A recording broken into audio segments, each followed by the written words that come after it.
see here. Chief. Yes, sir. Good All morning. Right. Good morning. How are you? Good. So, off the top, who are you? So, For the one or two people that may not know you. listen, my name is Joe Tumminelli, Joseph Tumminelli. My nickname, nobody knows my first name, is actually Tummo. Timo. Tummo. So nobody knows. If you say Joe Tumminelli, they'll be like, Who's that who's guy? that?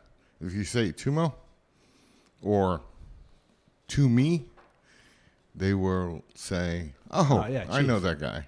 So I am the chief of police for the city of Stewart.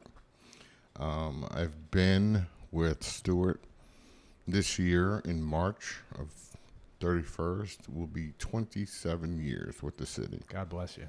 So, and I started my law enforcement career in 95 in January. So I have just about 29 and a half years in law enforcement. And I bet you've seen some wild stuff. Oh, yeah. My first gig was in the state prison out in Martin County, Wow. MCI. And then they came to the police department in 97. And then here I am today. So you were a prison guard before you were a cop. Whoa. Yes. That's a way to do it. That was a very interesting life experience. You don't get to see that often. A lot of people don't get to see that environment. Just the mind games. I'd imagine there's, what else do you have to do? Jail's one thing, right? You got a year, but a year and a day plus to life. If you're going to prison. You're going to prison. Yes. You may not get out of that box ever. Yes. With the way it works in there. So you're playing games, right? It's very, very, the mindset of the inmates is very, what can I do? Because they're confined, of course. Right. What can I do? How can I get over on the system? Right. So they have nothing else to think about other than how to get over on the system. So they're not necessarily free out on the street. So they're doing it in the 5 to 20 acres of that prison campus. It's crazy. So it's interesting. Gave me a lot of life experience on how to talk to people as well, because you're inside, outnumbered, and you have no weapons. So you have to learn how to talk to people. I had a patient that was a prison guard, and that was very enlightening talking to her, because I don't know what I thought it was, but you also have to take care of them, right? Correct. So she told me the story about how every time she would sit down for lunch or anything, like just take a second. Yep. There's one of the guys tapping on the window going, oh yeah, because he's got a headache and he wants his headache medicine. Yes. She's got to get up, and then as soon as she sits back down, the next guy's like, oh yeah, just to mess with her, just to make her crazy, it's never ending, because that's their way to get back at the system, and this person represents that. Yep. Yeah, that's the only. Yeah. I mean, I haven't been in the system in 27 years, but back in 95, it was completely different. I mean, technology and stuff like that. I haven't been out there since, so I don't know what they've changed. So and I'm sure Human nature's human nature, though, right? The same philosophy of care, custody, and control is probably still instilled on corrections officers. So you were a prison guard for how long? From January 95 to March of 97. So 2 years, 3 months, or 2 years, 2 months.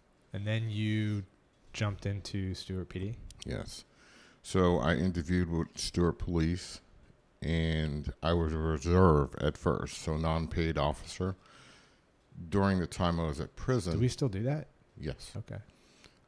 When I was at prison, it sounds so funny. When I was in prison, I took the crossover training because it's 2 different academies, one for corrections, one for law enforcement. So the crossover. So I took the crossover, got hired as a reserve of the Stewart Police Department, and then 2 weeks later, the chief at the time, Joan Waldron, called me up and said, "Hey, you want a job?" I said, "Absolutely," and here I am. I almost think that that's the path that every cop should take. I agree. If you do 2 years, 3 years in corrections, and then you're out there, you have a unique perspective when you're talking to somebody who's in the middle of losing their mind. Listen. 100%. Listen. I said it to my command staff, my officers. I said, the best cops the best cops are the ones that come from corrections because they learn how to talk to people. Mm-hmm. What's interesting is that nowadays, I look down my hallways and my officers are like 21 and 22 years old with a minimal life experience because technology has changed the way it's completely different than the way I grew up. Even you as well, because I probably have like 10 years on you. I just turned 40. So I have 14 years on you, and I'm saying my age, so, but it has changed significantly from way back when to now. So it's very interesting on that mindset of, I think, you should be in corrections first before you hit the streets to learn how to talk to people. So, and two, not that any cop wants to arrest somebody or is quick to, but like know what it's going to look like for that human being. Oh yeah, of course. If they end up having to be incarcerated. Yes. So there's just so much talking them off the ledge, or trying everything you can to keep this person from ending up in that trap. Well, the good thing with being a police officer is you have discretion in some cases. I mean, obviously, the severity of the crime is going to, neglect or negate that discretion. Sometimes you don't have a choice at all. Yeah. It is what So, it is. I mean, like on the lower end stuff, starting from a traffic stop, an officer doesn't have to give you a ticket. But, depending on, they can, but they don't have to. Like a misdemeanor arrest, you can use discretion. So stuff like that. So it's interesting on, like as you're saying, that having the perspective of, what, being a corrections officer and saying, oh, he's going to prison. I used to work there. I know how it's going to be for him or her. So the good thing is that we do have that kind of, discretion to use. I think of that one. It was relatively recently, young man, that officer, that there was a firearm present and there was video of it, but he was able to de-escalate that situation. Yes, that ended. That's special. That capacity. That ended well, and that officer involved in that incident actually was. Can you say his name, or is that not appropriate? No, it's on Facebook. I mean, I posted it because I mean, kudos and respect. I believe that case right there. I mean, he had a rookie with him. Like when I say a young kid, he had a trainee with him during that time, and to de-escalate that situation, that could have wound up very bad. Very bad. Very bad. Especially, there was a lot of people around him. Yes. It wasn't just him and that person that he was talking to. There was a lot going on. And, kudos to that officer. I mean, it was actually two new officers there and a seasoned officer who actually used to work for FHP. Okay. His name is Corey Lee. The other officer was Ryan Edelamaki and Quentin Gilliam. Good job, guys. So they de-escalated that situation that could have turned really bad. I don't know what that guy was thinking. People have a bad day, man. You're there on the worst day that they've ever had. Yep. I watched that video and I thought, man, I don't know how I would handle that. You know what I mean? Like, because I'm thinking as a human, as my own selfish person, I want to get home to my wife and my kids, man. Of course. And it's such a quick movement to go from there to bending that elbow. Oh yeah. And all of a sudden, you're in it. You're in it. And you can't de-escalate anymore. It's over. You have to make that decision on what you're going to do, just like that. And all it takes is that you look at that guy, and that's how fast it goes from there to there. It's, yes, sir. Jeez, man. And it's one thing to watch the video and armchair quarterback. It's another thing to be there in that moment. Yeah. Everything is new and happening in the moment. Oh yeah. You have, when you're in I've been in situations like that on, incidents where armed people, search warrants and stuff like that. Right. You kind of your training, you always revert back to your training in those type of scenarios. You'd have to. For instance, like in that case, I mean, they did a very good job verbally saying, drop the gun, blah, blah, blah. You can see it on video. I mean, it was very, very, it was handled well. Right. Even in his tone, like he, I feel like you could have easily been stressed out, and coming out of your tone is also stressing that person out. Even in his tone, he was composed. Yep. Yeah, from what I remember. You get, and where I was going with that in those situations, you get what they call tunnel vision. Right. You don't see anything but what's directly in front of you, specifically that gun. Right. So what's going on in the peripheral, you don't see. You're fixed on that situation. I mean, and police, when I came in to be a chief of police, I wanted to train my guys more in realistic scenarios. Mm-hmm. And I don't want to say I give kudos for that ideology, but I think it helped in this situation because they had, like I said, this could have turned out completely different, and we would be having a different conversation about this. Yep. And I'd be talking to the press about this. And so, like I said, knock on wood, it worked out in the end. Mm-hmm. And everybody went home safe, even the person who made that bad choice. Had a bad day. Yep. That wasn't the end of his story. Mm-hmm. So you became chief of police when? So it was Memorial Day 2018. Mm-hmm. Mr. Dias was appointed interim city manager. Former chief of police. Yes. Yeah, Dave Dias. And he appointed me interim chief of police. I want to say it was Memorial Day of 2018. Mm-hmm. And then officially, it was actually on my wife's birthday in 2019, that's January 9th, I was sworn in as the chief of police. So I was acting in the capacity, and then it was official January 9th, 2019. And not that there was anything wrong, right, with the culture previous, but like you said, you tried to bring in more real-life scenarios mm-hmm. to prep the guys. What was sort of your, because now you've got the keys to the kingdom, right? So you have the authority to Correct. Shape the police department. What was your agenda, your goals? So when you go through the ranks, as I did, sergeant, captain, and chief of police, you kind of see things that you would do mm-hmm. as a boss.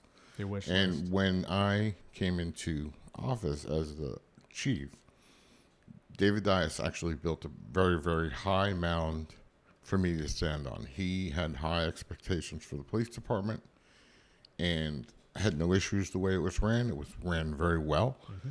And I needed to expand upon that. And one of the things is I'm a big training guy. I was a SWAT member, did a lot of training. So I wanted to bring that, and, with the national rhetoric of police and the decision-making processes and stuff like that, I wanted to incorporate that into the mission, value, and vision of the police department. A well-trained police department is what I wanted to do. So I created, with Mr. Dias's permission, I created a defensive tactics room.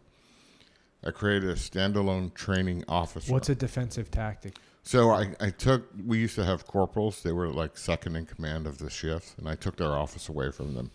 And I built it into a DT room, defensive tactics room. So there's bags in there. There's mats, equipment. So real life scenario training.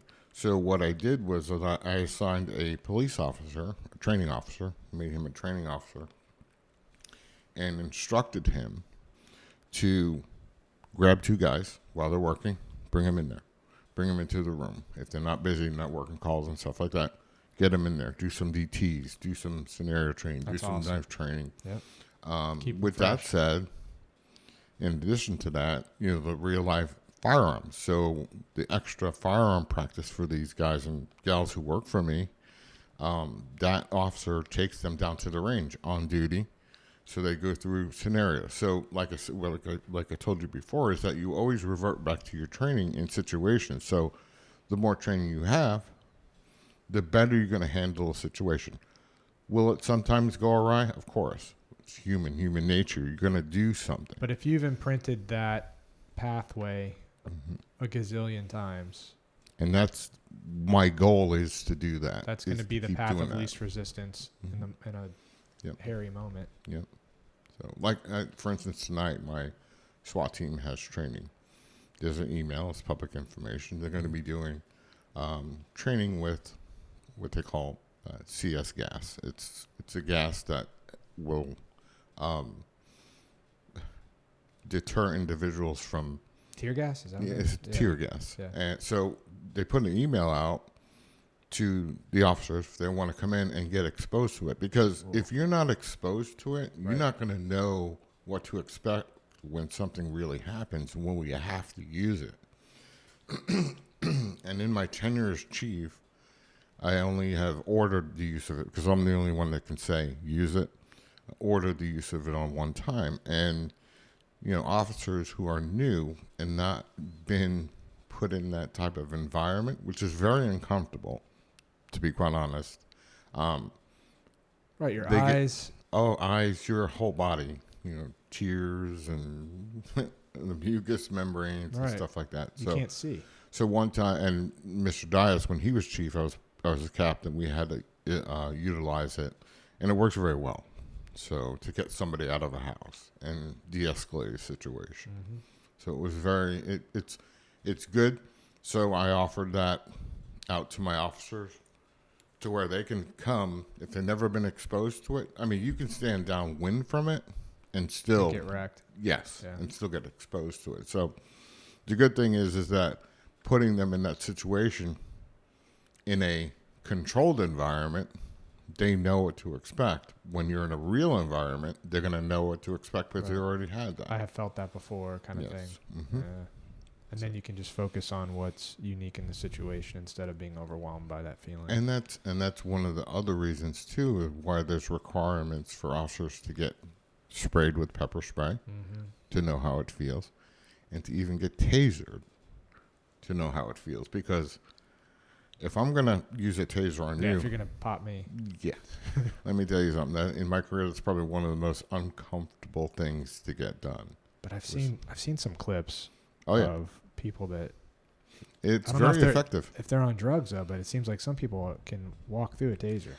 Some can. It also depends on. There's a whole scientific thing behind it. The spread of the prongs. So think of it as one end a positive and a negative. Right. The further apart they go, The weaker.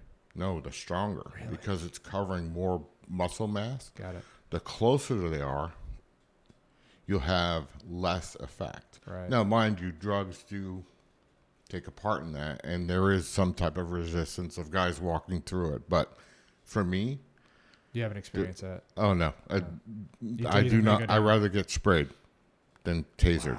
Yeah.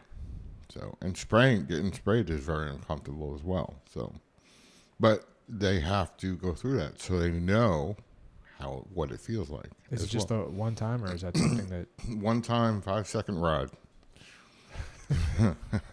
and it's very uncomfortable. I think you should have to do it to the commissioners too. Okay. I won't do it. I have my training guy do it. Yeah, but- no, you should get to do it Yeah. because they're usually making you crazy, right? We are. Yeah, but no, you have it's a unique perspective to the tools that we use, Even utilize- pepper spray, are you using that very often? I wouldn't. not imagine that as much. Way back And when, Stewart. before tasers, we used pepper spray a lot. When we had Stewart used to be a very big bar town back in, the late. So I would say mid 2000s, like downtown. You had a bar night. I heard it was every night. rougher. It was rougher. It was. Yeah. It was very. You had something to do every night of the week in Stewart because you had a bar that people frequented every night of the week. You had T.A. Verne's, you had 007, you had the Rockin' Horse, and these were all different nights of the week. So you had the barroom brawls and all that stuff, and that was all well before the taser came out. So we were using a lot of We pepper were spray. spraying. Yeah. So which that in itself too has a lesser effect than the tear gas. So Okay. there's like 3 different levels of it. Tear gas is nasty. Is like the 3rd level. So you have pepper spray. You have what they call it's called clear out. It's a mixture of the CS gas and pepper spray, because pepper spray is made from basically cayenne peppers. You know, capsaicin, or Yeah. and then you have the CS gas, the chemically made tear gas. So, and then you have a different one called CN, which I don't use often. Are we using other non-lethal type, I don't know, rubber bullets Yes. and different things like that? We have a large amount of we call it less lethal, non-lethal, beanbag rounds, foam rounds. When I say foam, you can be like, foam? Oh yeah, they work very well. Yeah, it's not Nerf. It's not Nerf foam. They have wood dowels. They have like 38 caliber rubber balls and stuff like that. So, that is in our repertoire of not using. I would deadly imagine in force. Stuart though we're not deploying these things that often, right? No, like I said, I mean I've deployed tear gas one time. One time. Yeah, in my tenure as chief, and I've seen it done 2 in the last 15 years. And so as long as we don't start approving a bunch of bars, we should be okay. And these weren't bars, but they were just incidents, barricaded individual, barricaded mentally disturbed, and then a barricaded gunman we had. So that's so scary because you got somebody who's just tucked into their hole. Yep. That has no Their intention of ever domain. coming out. Right, you're in their house. Oh. Well, they come out after they get gassed. Okay. So when you utilize the gas, it doesn't put the officers in danger. Yeah, they're all masked up. Well, that as well. It doesn't put them in an environment where they have to go in and get the guy. They eventually would if he doesn't come out. But the thing is that they gas the house and we wait until the gas takes effect, and here comes the guy running out the front door. So it works very well. That's tools of the trade, I guess you can say. Right. So right. The CS gas is temporary. Oh yeah. Shooting somebody lasts forever. Yeah, absolutely. Or getting shot yourself. Mm-hmm. What is your plans, goals for the force in the future? How would you like to see us? And when I say these kind of things, I don't mean that there's anything wrong. My mindset is just always getting better at whatever you're doing. Where is there opportunity? What are the goals that you see? So I've had discussion. I like the SRO program. I love the SRO program. The sheriff controls. For people who don't know what that is. It's a school resource officer. Yep. They have deputies in schools. We have 6 Martin County schools within the city jurisdiction. And the sheriff, by statute. And how many Stuart police officers are in those schools? There are none in those schools. We do have them within our jurisdiction boundaries. The sheriff, by statute, controls the SROs for the program. There are exceptions. A lot of cities have their own police department SROs. Like, for instance, Port St. Lucie. Why are we different? The sheriff, I've had discussion with him, and he thinks that he can take care of that issue. So what I've done is I was requested by 2 private schools, and I always want to expand this, and this is a never-ending conversation that I keep going with to try and accomplish this goal. And you had asked where I would like to see that. That's one of the things I would like to expand. Yes. Is the school resource, because I think there's a lot of value to it. We're not in a ROI business per se, return on investment, but I do see a return on investment as a police officer being in a school an entire day with our city residents. We're talking, kids are bused in from the county jurisdiction to our city schools as well, but our city kids go to our city schools. Exactly. So if you have a police officer in blue With that steward badge on with his that arm. steward badge inside the school, the return, if something ever happens outside of the school, they may know the SRO by name. The return is having that, and I'm trying to think of the best way to explain it.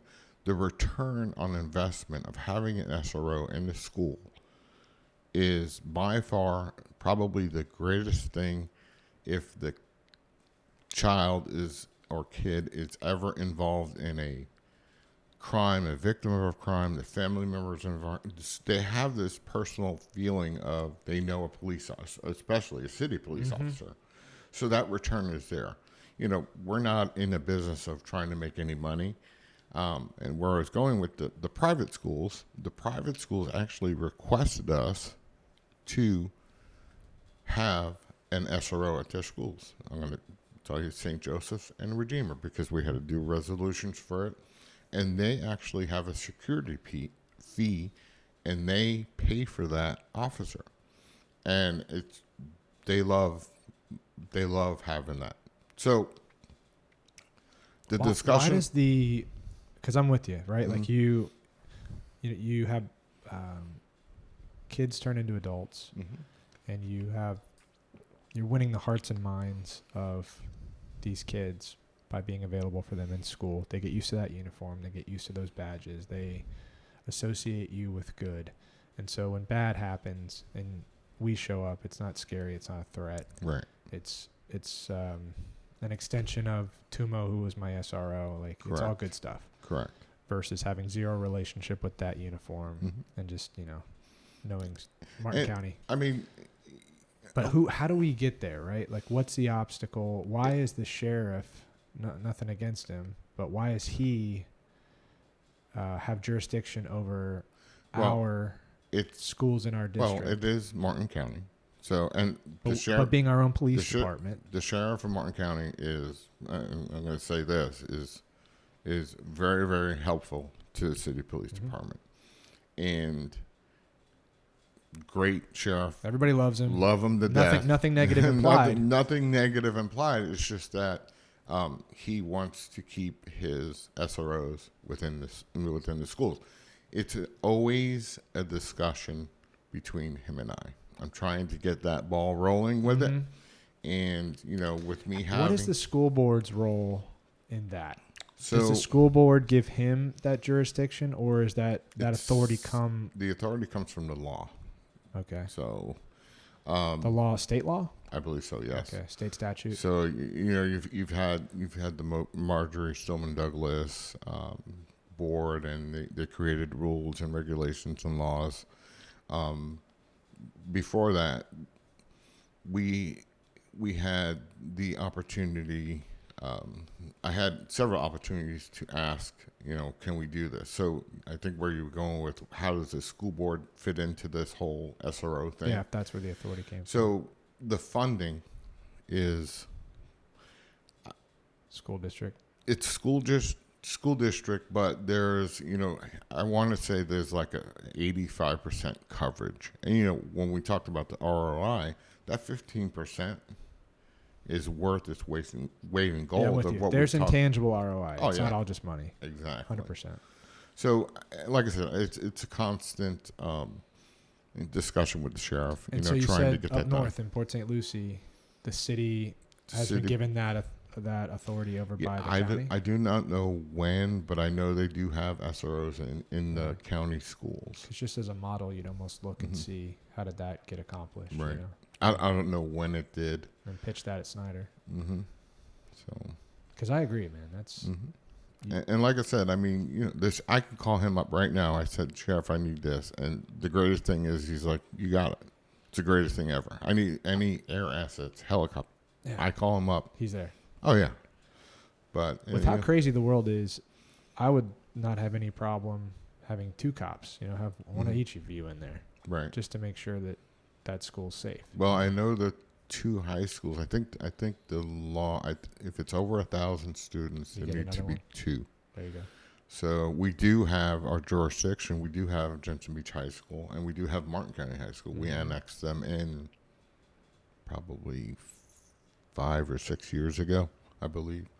They were, Jensen Beach was originally in the city. The city gave it back to the county, and then the county gave it back to the city. So I don't know how that worked. That was above me, but I know it's city jurisdiction now. So what do you see beyond that as sort of the next frontiers? So the number one goal is obviously, keeping people safe. Yep. My next frontier is developing the new leaders for the police department. So I'm not going to be here. I think we had it off camera.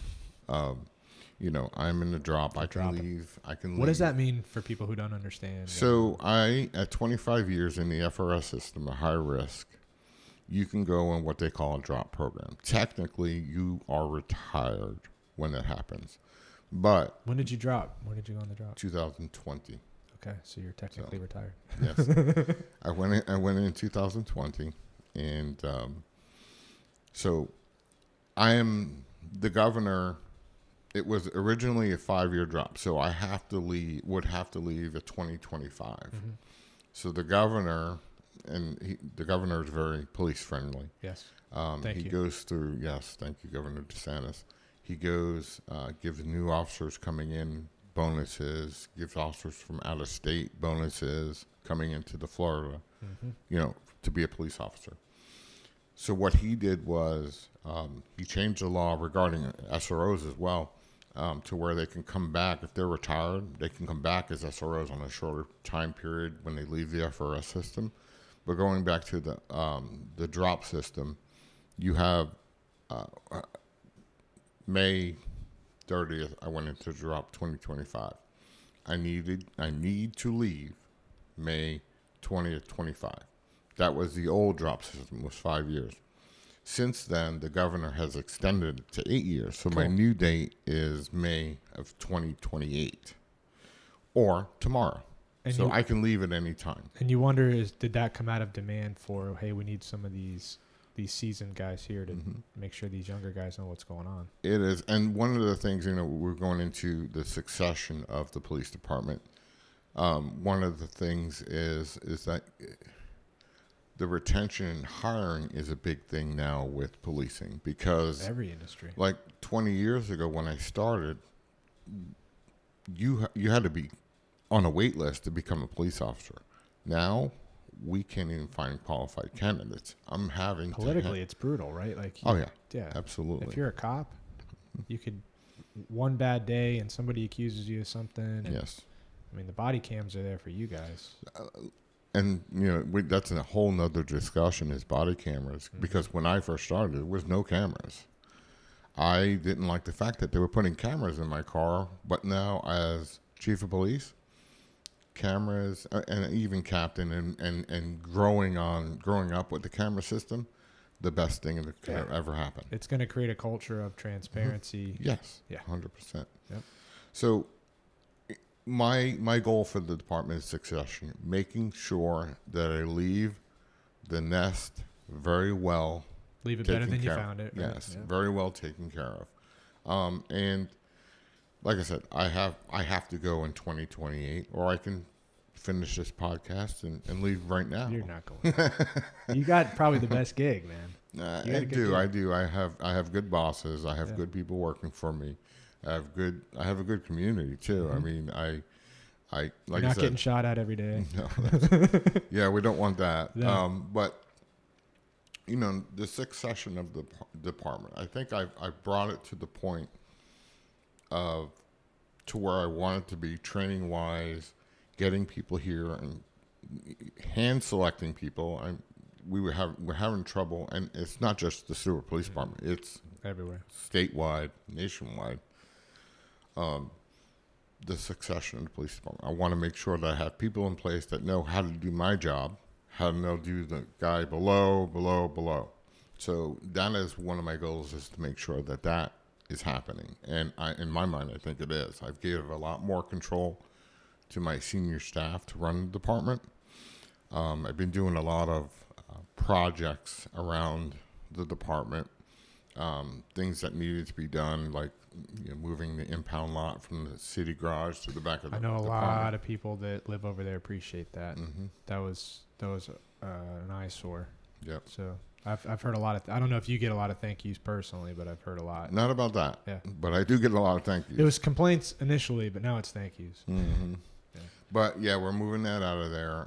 They should be done this week with it, and then and Mr. Martell's been very great, and the commissioner as well, very He's supportive. the man. Mike's the man. Very supportive of the police department in my view of where it needed to go, and I think we're almost there. And like I said, he's good about letting you do your thing. Yes, sir. Letting you. Yes. Yeah. Yes, and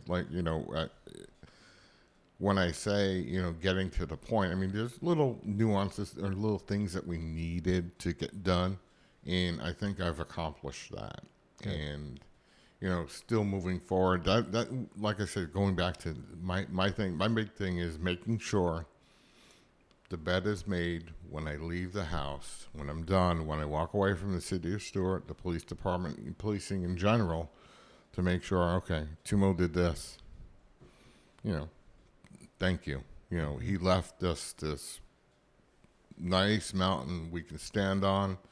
Let's make it even higher, like I did with David Dias. So that's my philosophy right now.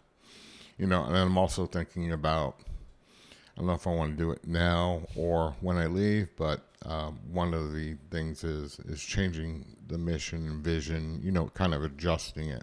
Because when I first became chief of police, we had serving with pride and protecting with dignity was our motto.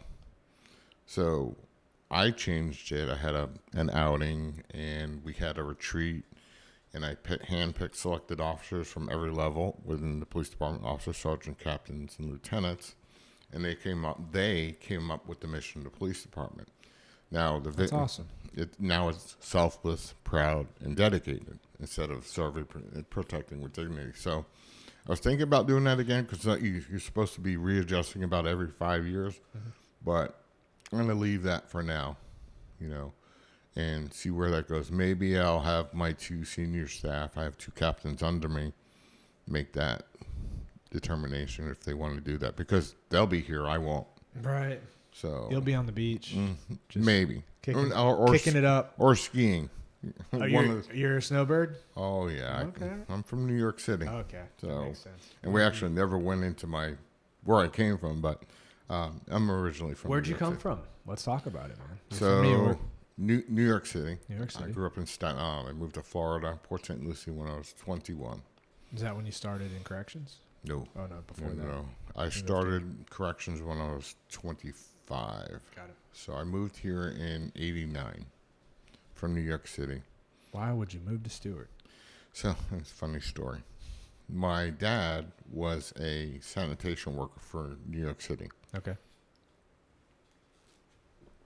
You want to talk about a good gig? He did 20 years in sanitation, and his friend retired, his partner retired before him and moved to Port St. Lucie. They were big Mets fans, New York Mets. In 87, the Mets moved their spring training from wherever it was to Port St. Lucie. So the professional team was doing spring training there. So if you're going to follow your favorite team, you're going to move down there. Port St. Lucie. And Port St. Lucie back then was nothing. The police force had 20 cops. Now they're Listen, at I need to ask you 250. something because this has been a rumor I've heard forever. Uh-huh. And I feel like you might know the answer to this. Okay. Is it true that Port St. Lucie had the highest per capita people who had been relocated by witness protection? Oh, that. Have you heard that? I have not heard that, but listen. I know a lot of people are from New York from there, Yes. so it's very well possible. I mean, I've never heard that. I never believed it. I thought it never was heard just nonsense. And then, so my background is in high school. Right. I cleaned pools. Okay. All right, to make some cash. And I was in Ballantrae, and Okay. there was this one house, and they would give you too many routes, and in the morning I'd say, which one of these do you want me to actually do a full service on? Understood. Yeah. Right. Splash and dash, that one, full service. Okay. So I get to, Mr. Johnson's house, and I'm doing a splash and dash in Ballantrae, and I get halfway down the drive. A splash and dash means just the chlorine and go. You undo the caps, right? And in the time that the chlorine glugs out, you've netted the top. Right. And in the last glug, you're tightening up and you're gone. Right. Even though, and this is terrible, but this guy, paid for full service. But, right. So I get halfway down that driveway, and Mr. Johnson comes out. And Mr. Johnson doesn't look like Mr. Johnson. Okay. Mr. Johnson looks like Mr. Sapinelli. Okay. 6'4", in a dude. silk bathrobe. Okay. Heavy New Jersey accent, covered in tats, F-bombs every other word, and I'm like, I'm going to die. I'm going to die. Mm-hmm. I splash and dash this pool, and this guy's witness protection. That was my experience, and I never believed it until I was like, this is not this guy's name. I haven't heard it, but it's very well possible. I mean, it's the federal government. I don't know. You don't know, though. Okay, I don't fair know. enough. Nor what I know, True. But Sorry to interrupt you. No, but I had to fine. ask. But listen, I grew up in New York City, and interestingly enough, I had a lot of. I grew up in an Italian neighborhood. So where you're going with that? I grew up in an Italian neighborhood, and I have a lot of childhood stories growing up in the city. Mm-hmm. Moving to Florida, and the reason is that Dad was a Mets fan. He built a house right next door to his partner. They worked together for 20 years in the sanitation department. I've had Mets pitchers at my house, Al Leiter, eating dinner, cool. And so they were in it. My dad was very big into Little League. As a matter of fact, he has a headstone at one of the parks in Port St. Lucie, dedicating, and his name was Joseph Tumminelli, but it was Vincenzo. His name was Enzo. Yes, the Paisan. Hey. So he has a headstone in one of the parks there in dedication to his lifelong. I mean, that's awesome. He was, I was 21, 22. He was still coaching Little League, and he was very, very big impression on my life. And unfortunately, he died in 1994, 5 years after his retirement. Mm-hmm. So, but other than that, I think he would be, he is proud of me. So, of course. But very inspirational gentleman, very, very funny guy. So, Italian, brought up and stuff like that. But to your story of how you ended up here, how you ended up. It was my dad. It was. I'm moving to Florida, building a house. You can stay, or you can come. I'm 21-year-old. Yeah, I'm going to Florida. Yep. So that's where we wound up. Me and my brother, and then actually my brother moved back to New York probably 7 years. You never looked back. You had no desire to shovel snow. I have no desire to go back to New York City. I will go skiing once a year during the winter, which I'm going in a couple of weeks. Awesome.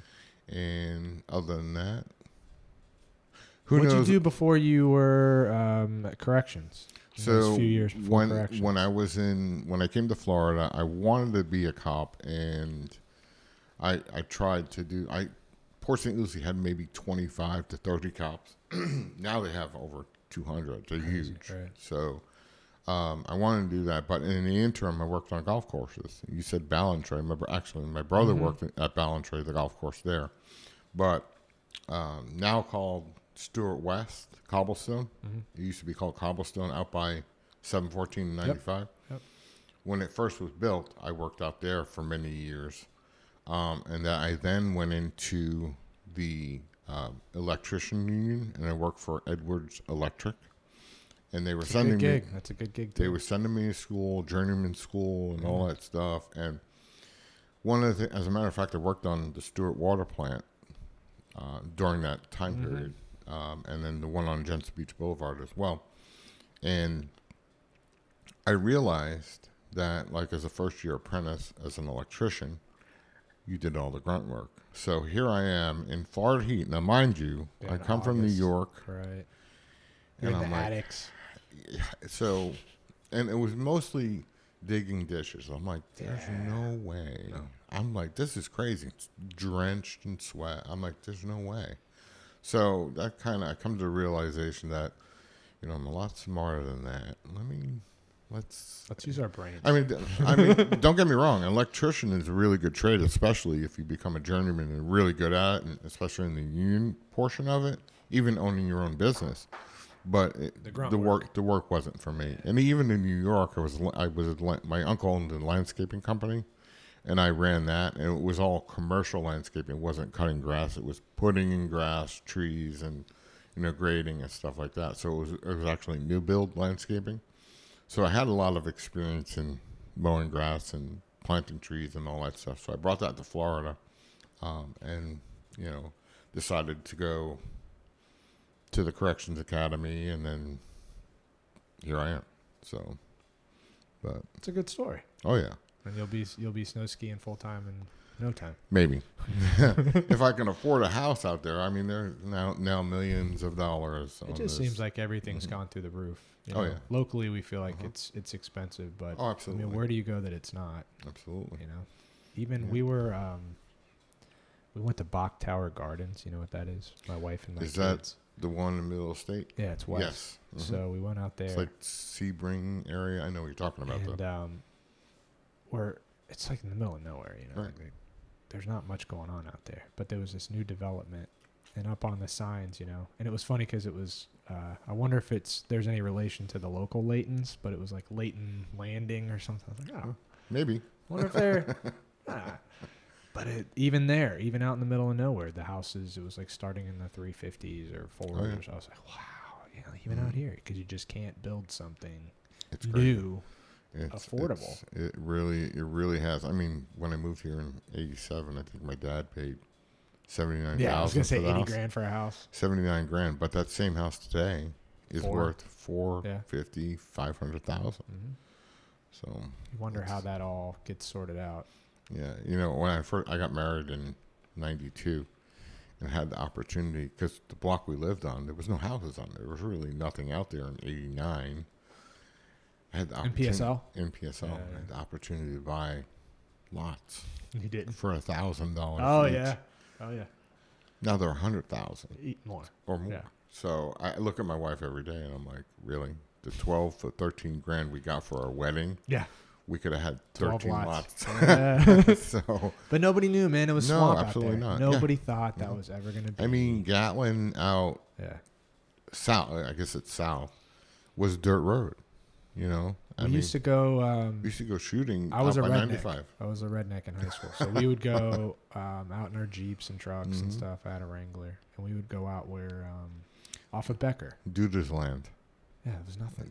I think it was called Duda's Land. You just go, march around out there and camp and drink beers or whatever. It was just nothing. Becker was a dirt road. Tesoro, it's Tesoro now. Or whatever. Yeah, right there by the bridge. Oh, now it's all built out. Even Willoughby, we'd go back over by that school. There was a little trail. There's nothing out there, man. Yeah, it's moving in. And it's funny that during the commission meetings and stuff, everybody talks about traffic and the population growth. The city of Stewart is in the middle of everything. So that's where your issues are coming from. It's you got Port St. Lucie building out. They're going all the way out to the prison. Yeah, they're not going to stop. So it's like, and they're just expanding. I mean, they're to the point where they're doing their own police academy, putting 25 hand-picked individuals to become police officers, and the college is putting them through the police academy. So that's how it's growing. So they approve exponentially. I haven't looked into the actual numbers, but what I saw was they approve like 10 times the number of applications for development that the county does. Yeah. So if we do, But we're trapped in the middle of it. So you got the county, you got Port St. Lucie, and we're the main hub to go out to the major highways. Mm-hmm. So guess where the traffic's coming from? Yeah, but you know my pitch, right? My pitch is going to be don't make it worse. You want to put a wall up? No, I'm just kidding. Yeah, a gate. A gate. But don't make it worse. No, I agree, but I mean, I think that is out of our hands, really, What's because going on of up there? yeah, because do we have a say in what goes on in PSL? No. Do we have a say what goes on in Martin County? A little bit. Will they listen?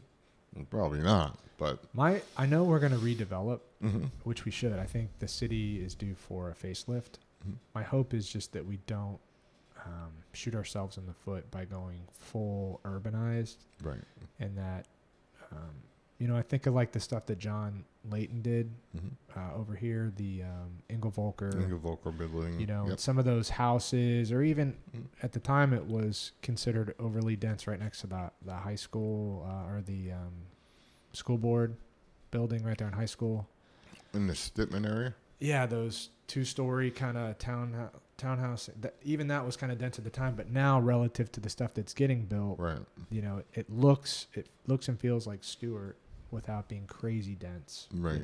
My hope is we redevelop kind of like that more than what preceded me being in there. Right. It's just the big boxes. Well, as for, like I said, I remain neutral on the Dude, decisions. you're Switzerland. Yeah, you can't. Yeah, I remain neutral on all that stuff. I mean, the only thing that really affects me is traffic because of the crashes and obviously parking. And too, if you guys are crawling through apartments. Yeah. So I mean, they're nice now, but apartments age. So, but like I said, the whole thing is that we have, we do have.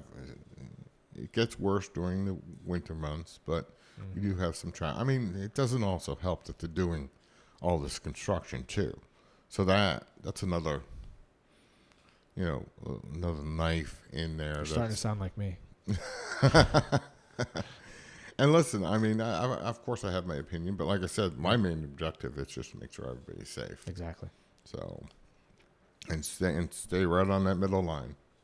What's one of the wildest, kind of hairiest spots is Monterey and Canner. Yes. Yeah. I mean that's an interesting. You know what the problem is that I'd like to hear your thoughts on it. That left safety. Are you talking about? So if you're coming from Dixie Highway going on Monterey. I mean, all sides, right? It just seems like it's I think there's more of a problem with the plaza and the left turn. So if you're coming from Dixie Highway, that creates a bottleneck because that turning lane is actually the turning lane to go southbound on US 1. Right. And there's a turning lane to go into the plaza as well. It's awkward. So it creates a bottleneck there. Yes. I don't know if there's any. I'm not a traffic expert by no means, but that's what I see as the problem for that specific that left direction, that left turn, especially into the plaza. Thankfully, you only can make a right-hand turn going out of that plaza from there. I mean, people do make left turns, but I feel like Monterey just, at A1A and at US 1 and at Canner, right, always seems to have it's one. threat. It is a major thoroughfare. I mean, obviously, it's you got Monterey, Canner. So I mean, if you're asking me, the biggest problem that I think is the biggest problem for that intersection. Right. Which I don't even know if it's technically. I don't think the city even technically has jurisdiction over that intersection. I think it's county. I think it would be county as well. At least Canner and Monterey. So, but that seems like that's from a traffic public safety standpoint. Right. We were coming from the Palm City Bridge, trying to go straight, and I had my wife and the kiddos in the van, and we were in the lane next to the left turn lane. There's 2 left turn lanes, right, yes, to go towards downtown, and we were in the one right next to the left. And it happened so fast, I wasn't looking in front of me, but we were the first car in the lane, and then somehow a big white truck clipped another one, maybe making a left. I'm not sure exactly because, like I said, I wasn't looking. But somehow that car ended up smashing into the far left lane car and then hitting the left lane, and then glasses all over ours, but didn't, by the grace of God, didn't hurt us or anything. But well, my kids are the interesting thing is where you're talking about It's just That's not a city intersection. Right, So that's what I'm saying. I didn't have to. You work weren't. that Yeah, you didn't crash. have to go there. Yeah. I didn't have to work that one. But you wonder, One- like, one of the what do we thing- do if we just keep making it more and more people, more and more cars? Mm-hmm. You know, at some point, especially with the demographic here, right? You have a lot of people who are boomers and Right. and older Right. folks that they're just not going to go out after Mhm. 4 or something. But I mean, you made the statement of we're making. This is purely opinion. It's our neighbors. It's the growth in our neighbors. It really is. I mean, if you think about it, our population max here in the city is going to be 25, 23 and change. It's Yeah. like the max build out or whatever. right? So I mean, like I said, Hopefully. we can't go any more than that. But everybody around us, I mean, Port St. Lucie is going to. How many humans dwell in Port St. Lucie? I don't even know. I think they're going to be well over 250,000, maybe. They're going to be up there. They're going to be in the top 5 largest cities in the state. It says 217,000. Okay, so give it 5 years. St. Lucie County 343,000 as of 2021, Okay. which is probably Mm-hmm. that was 21, right? How many people Yeah, but moved since then? That's Here, true. It's true, and they're moving from all over. You know, it's not just. and how many of them are witness protection programs? This is true. We'll never know. Please Yeah, don't. and Please a- don't mark me. And a large amount of them are, not from New York anymore. You got a lot of Californians. Got a lot of people moving to Florida because Florida's a great state to live in, and It's paradise. yeah. So I'm glad I'm here. I'm glad I didn't go back to New York. So actually, my wife moved to Florida with me. So she's still with me. So you were married I got by married. the time you were 21? I was 23 when I Wow. got married. So do the math. 31 years married, That's awesome, man. and she still hasn't. Gives me hope. Gives a lot of people hope. Yeah. She still hasn't killed me. People yet. can't stay married a year or two anymore. Mhm. I know. It's not. That's It's great. not the. It's not the generational thing. I mean, marriage is going like out of. True. Mhm. Exactly. If you even do get married anymore. Yep. It's So- not. It's not in vogue anymore. Right. So But I would highly recommend it. I'm sure you would Yeah. too. yeah. Would I do it again? Probably. I would wait a little bit longer. I would probably wait a little bit longer, but I would do it again. So If you wait too long, then you get used to being yes, then you Single, get used to being single, and Right. you don't want to get right. married Who anymore. wants to give up all that freedom? And Right. right. But I would do it again. So And if she's watching, you love her dearly. yes. Yeah, she's working from home right now, so What is not to be too personal? What's your wife do? she works for a software company. She works from home. She used to work for the school board, and then left the school board and works remotely for a school board software company. It seems like there's a lot of that going on. Mhm. You know, talking about population is how many of the human beings that have moved here in the last 2-3 years are working remote? Yeah, that's. Right. I mean, she does, and she does. She does very well off from working at home. Right. But I mean, she's in front of her computer 8 hours a day, and they get 8 hours of work out of her. As for, I remember when we were going through, and before you were elected commissioner, we had the COVID thing, and we were doing some remote work. I would have made you crazy. with COVID, just I'm so sure know. you would have. I don't know if you remember this, but I was there. I waited until DeSantis had changed the rules, Mhm. right? And there was no more. I'm a real brat about masks. Right. And you escorted me out. So Did I really? There's no way you remember this. I know you don't. Well, listen. You Being got, your my boss now, I apologize. But I waited until the day where they had changed the rules, and then I showed up without a mask. And there started to be a couple of looks, and somebody gave you one of those kind of things, Uh-huh. and then you're like, "Hey, you were super cool." You're like, you gotta, Okay. please, I don't remember please that. don't, please be cool. But I there, don't- you used to. I don't remember that. Yeah, man. You escorted me out, and I can't remember exactly what I said to you, but it was like, hey man, the rules are different now. It's like, and you said basically, in this building, those guys set the rules for this building. It's not me. Huh. You're very gracious about it, but that was one of those. See, I used discretion. You were See great. how discretion came in?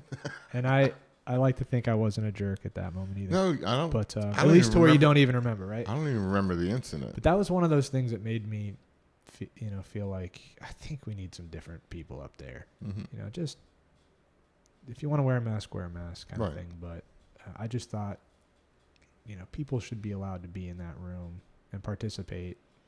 Right. And I was allowed to be outside of the room and on the bench, on Right. the pew. But it was. I'm trying to think. I know. I need to find the video of this. I had attended. I would periodically attend meetings. I remember you going to meetings, but I don't periodically. remember. But that was like, I can't remember when that date was that DeSantis changed the rules for Florida with masks. That there would be no more early masks. 21, maybe. Yeah, there was no more mask mandates, and so I stayed out of it until then. Huh. Yeah. Okay. I'll never forget that. Well, now I'm curious. I got to go look at it. Yeah. So wow. Okay. But What were you doing? I would have made you. I would make if that whole thing came back again. I'd be a real pain in the butt. Oh, and that's fine. I mean, like I said, because we even had the glass and everything. Oh yeah. Yep. The glass was up. Yeah. Which I thought was. I'll use a grocery store as the example, not to go into COVID because that's so charged up with everybody. Right. But you go to the grocery store, and the person has a glass, right?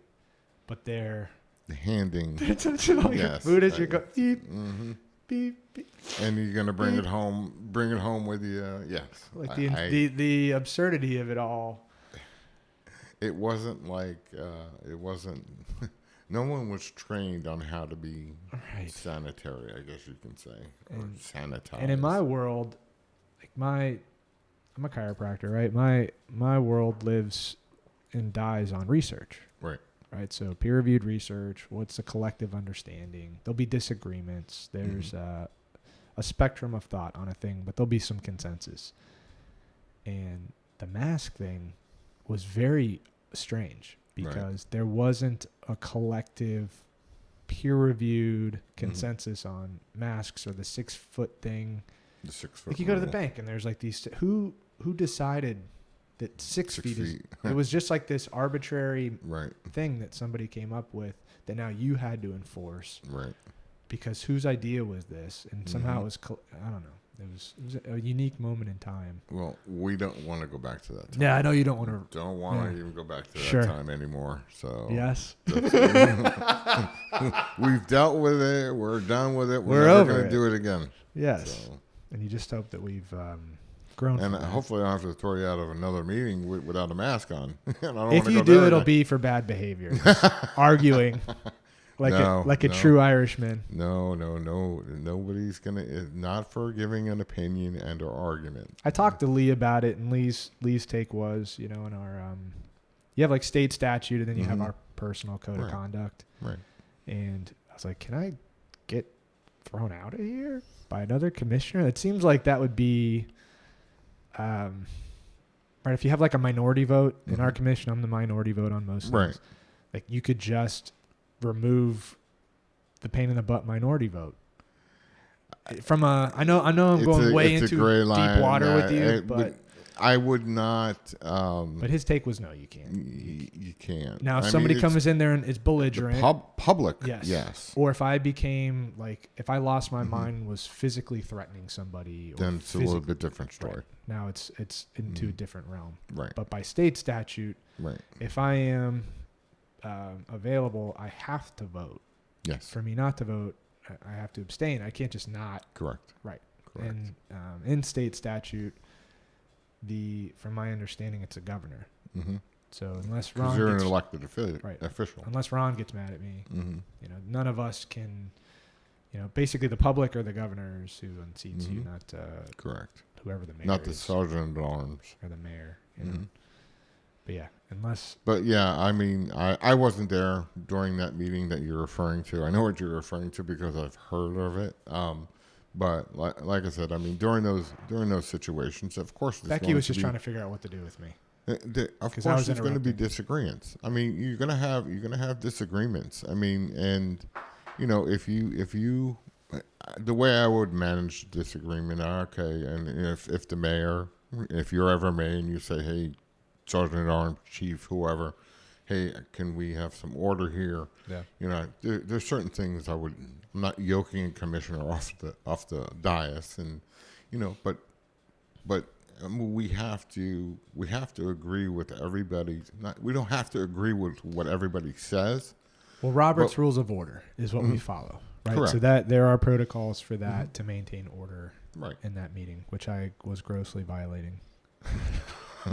I mean, yeah, I'm not saying that, but what my suggestion would be, if the mayor, whoever the mayor is, I would say, let's all take a deep breath. Perhaps let's have a little recess, and we can come back to this. Let's all hug it out. Because, like I said, I mean, I want to stay in the middle. Obviously, I don't need to overstep any boundaries that, my job as a sergeant at arms, and, and obviously, stuff that goes on the commission is a citywide thing. Right. And I want to make, and like I said, everybody has a different opinion. You have different views than other people do. Right. But that's the way government works. That's how it works. I mean, in the old days, right? They were like beating each other with canes and stuff. Oh, I'm sure. I mean, The House and the Senate. Even today, the House and the Senate. You ever watch those meetings? Oh, yeah. It's charged up. Oh yeah, they do get charged. I They mean, get there's spicy. a lot of yelling and finger pointing. Not that and, that should be the No. model for conducting a meeting, but and you have constituents, and as the other commissioners do, have constituents as well. And and if you're following what your constituents want you to say up on the dais, as the other commissioners, same thing. I mean, you're just doing your political job. And I'm going to tell you right now, I do not like politics. I really do not. And that's why I would never, ever run for office. I would never run for sheriff. No, not me. Can't do it. It drives me, I'm going to tell you, it drives me crazy. what about it makes you crazy? I guess you can say the disagreements between the ideologies of people. I like working things out, coming to a consensus and saying, okay, if we have a job to do, I don't want a solid no and I don't want a solid yes. If there's disagreements, let's work it out. Let's come together. But politics is different. It's like steadfast on your answer. I just don't like the dynamic of politics. I mean, could I do it? Probably, but I mean, to some extent, you exist in a world in a world of, in an administrative world that's going to be somewhat bureaucratic and political. of course, Right. yeah, You're not giving out tickets and correct.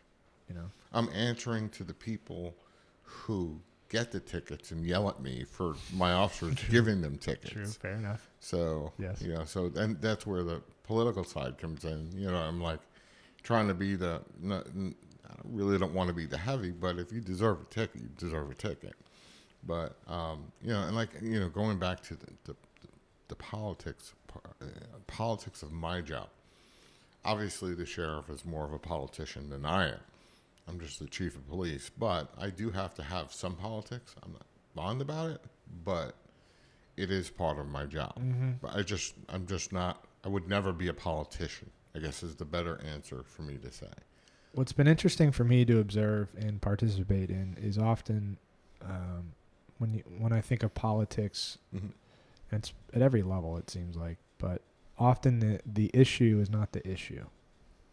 So there's these currents, these undercurrents that are behind the issue that's presented, Mm-hmm. right? Like I would think more in the police department, if there's something that needs to be hashed out or fixed, you guys may disagree with how to skin the cat, but it's, like you're saying, you resolve it. Yeah. We decide, right? We're cool. We're going to proceed. Right. But with politics, it seems like with politicians that there can be this thing that's presented as the problem, but we're not even actually trying to fix that. And I'll be more descriptive, I guess, is depending how we vote on this thing, there'll be implications of that politically that are more that exceed in terms of value to that politician this problem. So we may approve or not this project, right?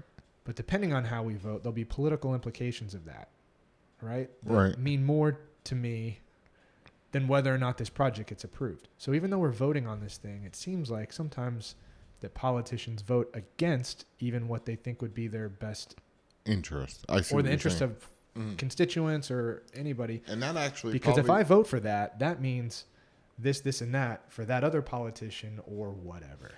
That's what I don't like about That's politics. a mess. That's what I don't like about politics. Right. That's probably the better answer for me to tell you as to why I do not like politics. Where it should be What's five good people for- brainstorming on what Yes. makes the most sense here for what we're talking about, this or that. You know, where it seems like it can get more complicated and Oh, yeah. swampier and Yeah, I am never going to be on a ballot. Just put it you that say way. that and you're talking big, but things happen, man. You could all of a sudden end up feeling compelled, or somebody's, we need good men. It could be. I could be on a ballot in Steamboat Springs, Colorado, perhaps. Yes. Skiing. Where I can ski. Yes. So, yeah.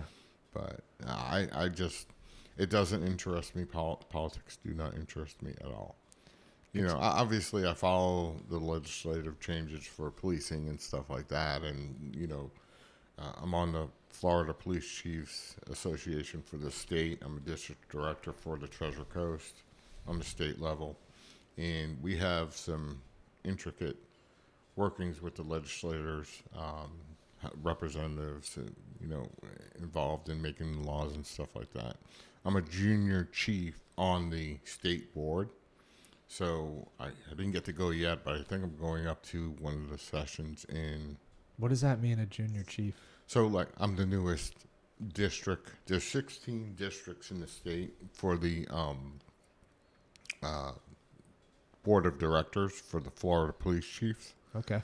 So I am Martin, St. Lucie, Indian River, Okeechobee district director. That seems like a big deal. It seems like an honor. It's the state organization, right? And they have the executive board where you have the president, vice president, second, third, treasurer, all that stuff. But then you have the district directors, part of that board, which I'm part of. So we participate in, talking to the congressmen and senators and stuff like that about bills and laws and stuff relating to policing, not development or anything like that. So we do all of that stuff. John Snyder is a big proponent of law enforcement and gets a lot of it's Will Snyder's son. Yep.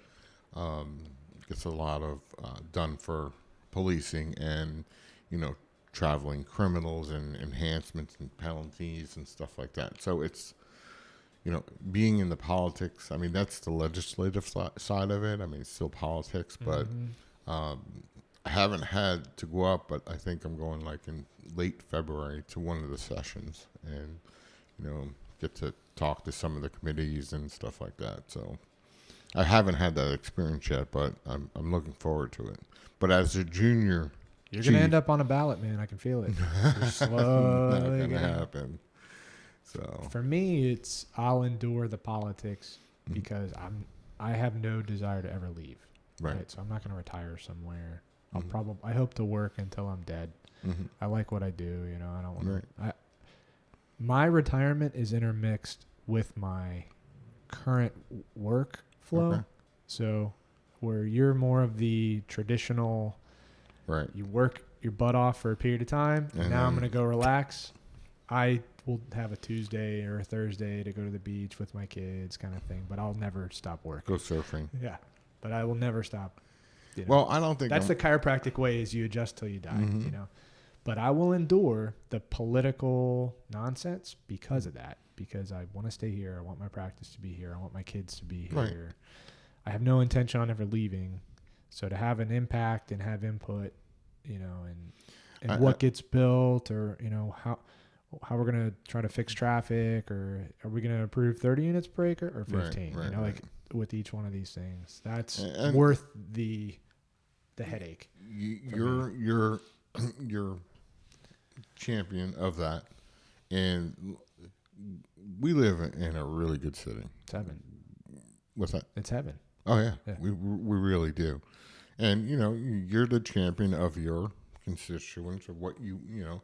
And like I said, I mean, we have a good city here. I mean, I have zero complaints, you know, about my job, the people that work for me, the people that I work for, you know, the politicians that I have to Endure. come in contact. Not even endure.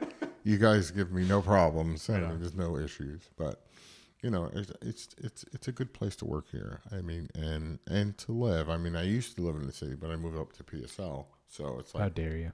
sorry. But How dare you?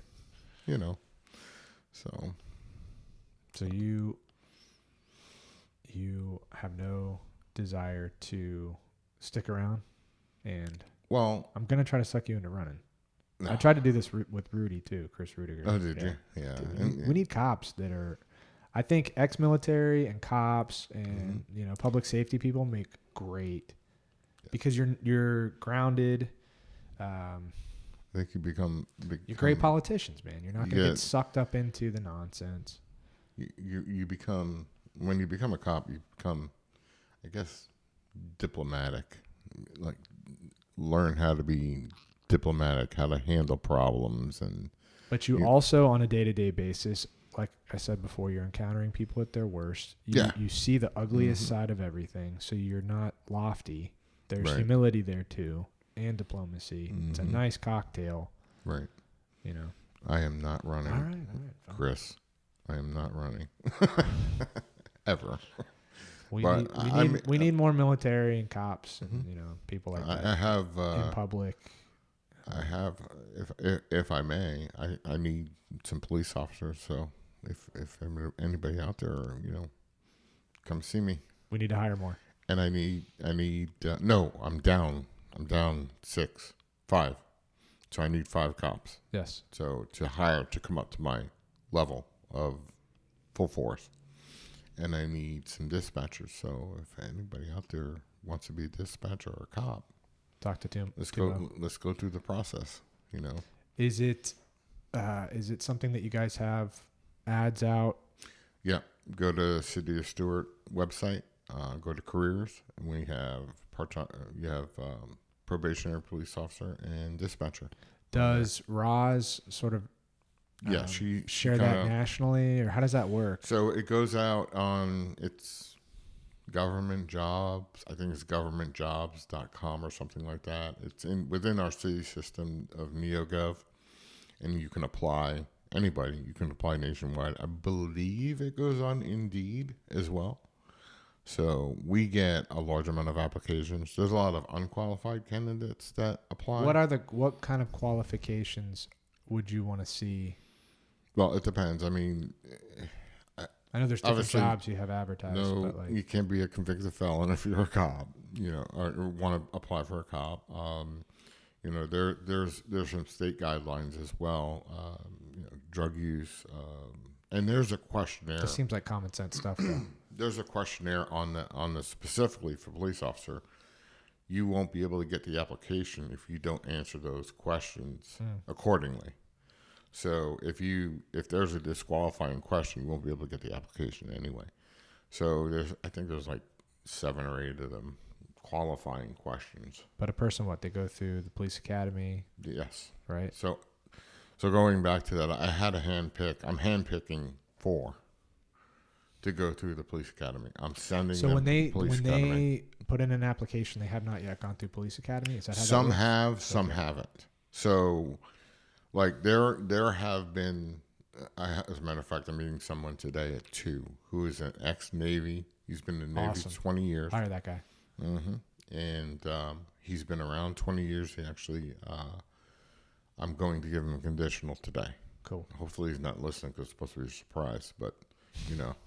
But This won't go up till tomorrow. Oh, okay. So you're All right, good. that's You can fine. surprise him. So, yeah, he's coming in today, and I will be full. I won't have them out on the road yet because I'm putting ones in the academy now, and I'm putting 3 through the academy. So I won't have those officers for about 6 months. So they'll be going through the police academy. But this gentleman coming in today is already certified. He's been through the academy. Is there a way to sort of fish for people locally that are ex-military? Do we have? Hopefully this gets out. I mean, you know, Do we have like where we could send out mailers or something? I know that costs money, but to have people locally, that are already here, right?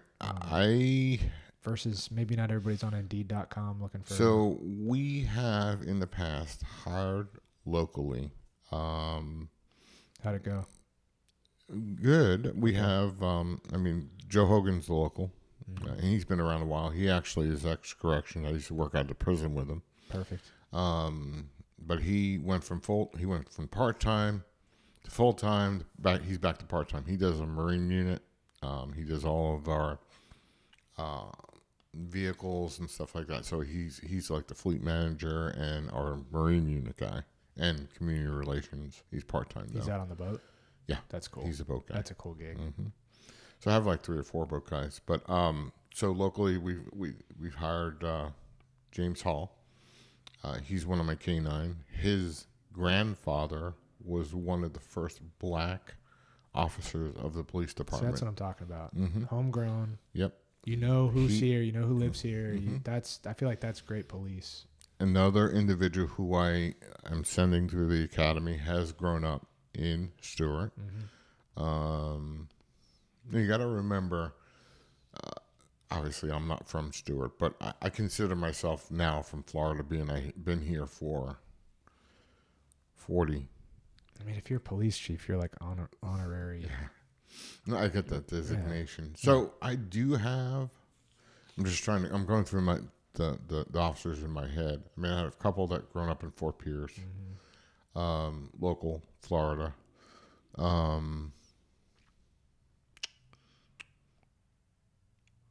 So what about people? Miss Lisa Scott, my assistant, who has been here. She's the second behind Milton.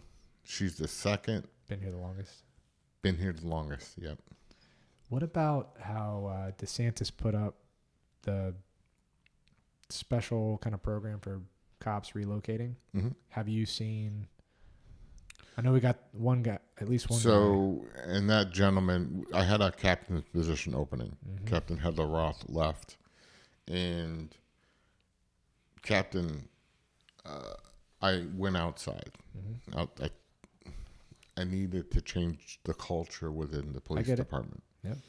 And I had very good applicants that could have done the job, but Captain Zanellovic applied, and he used to work for this city many years ago, and this is actually a pretty funny story.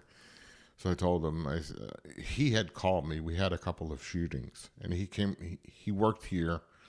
We had our shootings back then, but he went to Rochester, where he worked 80 murders. Right, it's spicy up there. Yeah, it's crazy up there. So he did a 20-year stint there, and he kept in touch down here by, on the apps, WPBF and all of that, the local news station. He called me up, and he's like, what in the world is going on down there? Had 3 shootings, and within 2 weeks, the kid accidentally shot his friend, blah, blah, blah. Had the homicide on Thanksgiving, another shooting. That was within a pretty tight period of time, yes. a week or something? It was like I want to say it was Thanksgiving, and then it was December. I remember it's either 3rd or 4th. Right. And I said, I remember it was like one after the other. We were getting messages. Mm-hmm. So, and I think my quote was one of the most. I forgot what I quoted, but it was interesting. I think it was December 3rd or December 4th, 21 or 22. But it was probably the most. I had 3 shootings in one day. out of the ordinary. So he called me up, and he was just coming out on his 20, and I just put out that I was looking for a captain outside. I said, and I didn't jokingly, and he called me out of concern of what the hell is going on in storage. So, and I jokingly said to him, I said, "Hey, I got a captain's opening. You coming back?" He goes, "Wait, what do you mean?" He goes, "I'm retiring in 4 months." There you go. So, and I said, "We'll put him for the job," and Awesome. I hired him. And I can tell you that bringing that experience of what he was doing, major crimes up there, here, he's got more experience here than probably most of the police officers here. That. And he has the opportunity to, I don't know internally how you guys do this, but lectures or just kind of one-on-one teaching. Oh, or yeah. Do you guys have opportunities to? He was actually, back in 2001, he was actually my narcotics partner. We worked together. He left in 2003 and went back to Rochester. So we were here in 2001. I worked narcotics with him, and we were doing all kind of drug buys and stuff like that back then. And he had an opportunity to go back and work in Rochester, and he did. He did a 20-year stint. 2023, he's back. Yep. So what's funny is we were talking about DeSantis and these incentives and stuff for people coming back out of state. They get $5,000 bonus to come work in Florida. So I told him that. I said, "You're getting $5,000. You're going to come work in Florida." Well, being he already worked in Florida, It didn't count? Apply to him. Way. He's like, "You're writing me a check for $5,000." I said, "No, not." I said, "I just brought you here," so it didn't count for him. That's not right. So Ron, fix it, Ron. No, but because he was in it's an ATMS system. It's a state system of certified police officers. He was already in the ATMS system, so he didn't qualify for that $5,000. Well, we're glad he's here. But I'm glad he's here, and I'm sure he's glad that wasn't a deal breaker. I'm sure his retirement he's doing well with that, as well as his secondary income now. So yeah, I'm sure the unions up there are strong. Oh yeah. So beyond him, are you seeing an influx of folks trying to relocate into Florida, at least into the city? I had just hired a dispatcher from South Carolina. I believe it's Alabama or South Carolina. She's got a very strong Southern accent. Experienced. It's probably going to be nice on the phone. You're stressed out. Yeah. She's very good dispatcher. You got to hire somebody from like England. We got Darren. Yeah. I don't feel very. I was really stressed out, but now talking to you. Now talking to you, I feel comfortable. I feel yes. Everything's going to be okay. Just trying to think of it. We hired her from out of state, him from out of state. I don't think everybody else has been local. That's good. When I say local, Florida. Are you having a hard time finding people? Yeah, it's not easy. What do you think it is? Is it just a culture? It's a culture. It's a generation. It's the job. Police officer is not a job that somebody wants to do anymore, like you wanted to do it 25 years ago. Right. There was a waiting list. Now there's not. Hopefully, the larger culture and attitude towards policing. It's changes. the rhetoric about the stigma of being a police officer. What the media is only going to show the bad stuff that happens, but there's 1,000-fold to the bad thing that happens. 1,000-fold good things that happen that are never shown.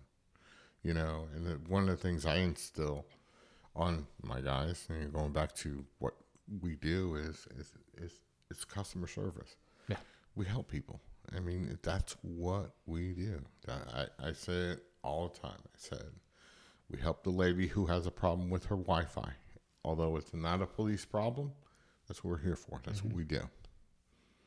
If we got to go someplace, we'll come back to you. We'll be right back. But, that's what we do. So I saw that when I rode around with Rudy. And Rudy was good. I mean, he retired from Yeah. us, and he was very good. He was a very good people person, very Yes, he good is. community guy. Yep. So, But he just was that variety of what you guys are interacting with. oh yeah, oh yeah, It could be anything. yeah. From A to Z, it doesn't matter. Right. And there's things that, you know, in my 29 years, I mean, I've seen things that, you know, you'd be like, what? You know, some crazy stuff. You've Yeah, I seen. got a hornet's nest over here. Can you? Oh yeah, it's crazy. I mean, I'm just running through my head of all the craziness that, you know, So you've seen. if you could give an encouraging word to somebody who's thinking, maybe I'm called to be an officer, but also, you know, there's all that negative stigma. Why, you should want to be a city of Stewart officer. You know, the good side of it that they may not ever hear on the news. So one of the things I can say is that being a police officer is very rewarding. And why I say that is because me personally, I like helping people. And, you know, sitting in this position, I am spearheading and championing that for my officers of helping people. Listen, at the end of the day, we have to do our job and put somebody in jail. But that person is going to deserve that punishment. Championing, you know, being a police officer is, when I say rewarding, is that you see people at their worst, like you said. You see, I mean, I keep going back to me because, I mean, I have 27 years at the city. I know a lot of people. I've seen people at their worst. And one of the good things is seeing that person that I saw 20 years ago who was down in the dumps, just down in the dumps, who now is up here, owns his own home. It's just the rewards of being a police officer and helping people. The stigma of policing and national rhetoric puts a bad taste in people's mouths when, oh, you're a cop. Ooh, you know, because you only do you see a lot of that stuff here, though? I mean, do you? No. That? I wouldn't The think you would. fortunate thing about Martin County and Treasure Coast specifically is that we are, and one of the great things is that Flamore, the one that came from Rochester, it's a whole different dynamic for policing up there than it is here. The public's attitude toward you. Yes. Right. He lost his mind when someone bought us lunch. He's like, that would never happen in where I came from. Right. You know, I mean, it does help that we have the support of the commission, the support of the people. But going back to why, you know, being a Stewart police officer, I mean, we're a small family. Yes. It's kind of family oriented. I mean, it was late for your podcast because I had to take care of my son. Yep. You know, I had some family things to do. But you know, we're small enough to where we know each other. Once you start getting a little bit bigger, you become a number. So a smaller agency, although there's not as How many? I have officers? 50 police officers Right, when so I'm you fully guys, staffed. Yeah, you guys all. So we all know each other. But when you get into that 100, 200, 300, you don't have that personal knowledge of your staff. And two, I would imagine You become a number. you are policing a community that's not that large either. Correct. So that same thing is going to be true. You see the same people, you know the same people, you know their cousin, you know this, that. Listen, when I go on parades, I'm not bragging. All you hear is Tumminelli, Tumo. It's because you got that really sweet segue. It's pretty Things funny. rad. Yeah, it's not the regular segue. I have a nice golf cart coming. Yeah. Good. But yeah, I mean, you know, I think for being a Stewart police officer, one of the benefits is that you have that small family atmosphere. Like if somebody needs help, there's always somebody there to help you. You have 49 brothers and sisters, and that doesn't count my civilian staff too. So I have another 20 of them. You know, dispatchers, office staff, my assistant, volunteers, explorers. So that small environment is really, really beneficial. You're not a number at the Stewart Police Department. Palm Beach County, they have 5,000 cops. Jeez. So it's like, you in your 20-year career, 25-year career, you may never ever meet the sheriff, or ever see or ever talk to the sheriff. But they can come talk to you. They can come talk to me. That's one of the benefits of a smaller agency, specifically Stewart. We're family oriented. We're very close. I mean, listen, I'm not going to sit back and say, let people slide. You still need to do your job and do it per policy, but go do your job. But just remember, we're family here. I got your back. Yeah. Yeah. Something I thought that was really cool was that Brazilian Jiu-Jitsu seminar, just continuing education, and the turnout you had was awesome. I mean, the turnout you had was you had cops from Fort Pierce and from the county, Jacksonville to Miami. Yeah. So I love that. I think that just is great experience for our cops, but also great PR that we are continuing to get better. And that goes with the additional that training, that moving into that different dynamic. We never 25 years ago we never had jiu-jitsu. It was all basic. Now it's jiu-jitsu, and it's a lot, I guess you can say, more controlling. So there's a lot less if I feel risk of injury. If I feel comfortable as an officer that I can physically control you, there's way less likelihood of a taser coming out or a gun coming out. Exactly. There's less likelihood of injury. Right. Complaints. Optics, because it's a controlling. When I say optics, you talk about the guy from Minnesota, wherever it was, where my knee's not on your neck. Exactly. My knee's exactly. on your back. So the optics of it, and the control, and the confidence that it builds. Because one of the things is that I have a female of smaller stature, and when she first started, she was a little timid. It's one of the cool things about jiu-jitsu, man. I did it back in the day. It doesn't matter. I remember I thought I was a real tough dude working out, and I rolled with this guy that was like 130 pounds. And just tore you up. Tied me up in knots. Oh, yeah. Okay. And then, so I think that's sort of the original source of jiu-jitsu. It was the younger brother, the younger Gracie brother who was weak and sickly. Right. That had to figure out leverage angles to control. Yeah. I remember that. I remember when they first started that in the MMA, and it was Horace Gracie. Right. Fighting monsters. Yes. And just wrapping him up and being done. Sorry. Tap him out. But, that goes with my whole training thing too, is bringing new elements of training and stuff like that. You got to talk to Mike Mortel though, because he called it Taekwondo. I know. I like spitting on the mic. I had to correct. I don't think anybody understood what I was saying. It was a joke that fell on deaf ears, but I knew somewhere your officers were like, no. No, it's not Taekwondo. It's completely different. Sorry, I interrupted you. But that it was a good turnout. And such a good culture though to be. I hope you continue to do that. Yes. Keep pushing that kind of a thing.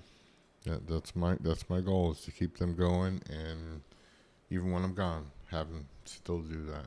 It inspires confidence in the community too. I saw that flyer go up on Facebook, and people were liking that because that feels like, okay, we have a small but mighty, special forces type police force. These guys are really well trained. And that's my ultimate goal, is to say I will put my guy against any other guy. Let's go. Yep. Even though I'm a 50-man department, I want my guys to be trained, my guys and gals, to be trained the highest and best they can be. For public safety, for their safety, for everybody's safety, even the bad guy. Yeah. So you're doing a good job. It shows. So I appreciate that. Like, I'm sure our numbers are ridiculously low for people getting hurt. They have been. So are there statistics on? I'm sure there are, but yes, we do within policing ratings of like we have to do a quarterly use of force report. And how do we stand? Oh, we're very low, very low. We use force very rarely, and when we do, it's proper. There's no improper use of force. And I do a yearly review of it. So, because of accreditation, we have that and full transparency. Anybody wants to look at it, they can. It doesn't matter. The state credentials it, or state requires reporting of it. It goes into race, gender, what weapon was used, what type of force, and stuff like that. by the perpetrator? Both. By officer and perpetrator. So if I use a taser on you, it gets reported at the state Does that level get sucked up into the FBI database? I know they keep stats on like shootings and stuff like that. No, It's not state. yet. They're trying. I want to say they're trying to do a federal level one, but there is a state level one. I don't think they have accomplished that yet with the FBI. It seems But like with the FBI does shootings, though, not Yes. the use of force, Right. but the shootings they do. It seems like with what's been coming in front of us is we're sort of step by step increasingly becoming integrated with larger, macro, Oh yeah, Yeah. oh yeah, national and Mhm. federal yeah. stuff. So, but I mean, we have to go with the flow. I mean, if they want me to report, okay, I'm going to report 3 incidents I had. The nothing that happened here. Mhm. Yeah. So, So if anything, that should make us look better. yeah. So, Well, we've been talking for an hour and 40 minutes. my So- son's probably hungry again. He's probably hungry again. Is there anything else that you wanted to, I guess, again, you have 5 positions available. Mhm. Do you mind kind of summarizing those? So, I have 5 positions. Well, I have 2 because I have 3 accounted for Got that it. I'm sending to the academy. Yep. And then I'm going to have 2 dispatcher positions Okay. open. So the 2 spots are dispatchers? Yeah, Nice. two officers, two Two dis- dispatchers. Forgive me. Got it. So, I just want. Who are you looking for? Who is your ideal? I am looking for a qualified candidate. I can't give you. Tell me what that means, Tumo. That If means I somehow, I need if a. somehow I found this podcast and So thinking about that it. means I want a person who is energetic, willing to serve the community, Mhm. willing to do the right thing even when no one's looking, and willing to work nights, midnights. Not forever, but Not forever, but you got to do your Gotta time do your at time. midnight. Yep. And then willing to dedicate to serve the citizens of the city, and that's what I'm it's looking not just for. a job; it's a lifestyle. It's a yep, career. your Really, service. you can make a very good career out of it. I mean, I have. Mhm. I mean, and several people have. Former manager Dias has. Right? 33 Cops just got a raise. Mm-hmm. Oh Right. yeah, we So just got a raise. It's a good gig. So yeah. Yep. So Get retirement. The city treats us well. Good. So. Well, hopefully somehow they'll find this, and Mhm. the perfect person will apply. Yes. One way or Just, another. just apply, and we're gonna get back to you either way. It's gonna be a yes or a no. You're gonna get a phone call. So, But thank you for everything you're doing. I appreciate it. Check back in, and as there's stuff to talk about, let's talk Yes, about sir. it. Yeah. Keep people up to date on what's new, what's going on. Perfect. Yeah. I appreciate the time and appreciate the time talking to you and getting it out, getting everything out there, and one of the good things is like I said, if anybody has any questions ever, I return phone calls. I talk to people. Which is Call me. awesome. Call me. Anybody calls Rare. me, I'm gonna call you back, except for if it says spam at the top. So, but Yes. yeah. I answer my phone for anyone. I give my personal cell phone out. That's great. So, man. and that's another thing. I hope with that a small culture agency. continues when you're gone. Mm-hmm. Yeah. So, but anybody can call me anytime. Question, you have a problem, let's see what we can do. That's my job. Awesome. Thank you for doing it the way you do it. I appreciate it. Thank you.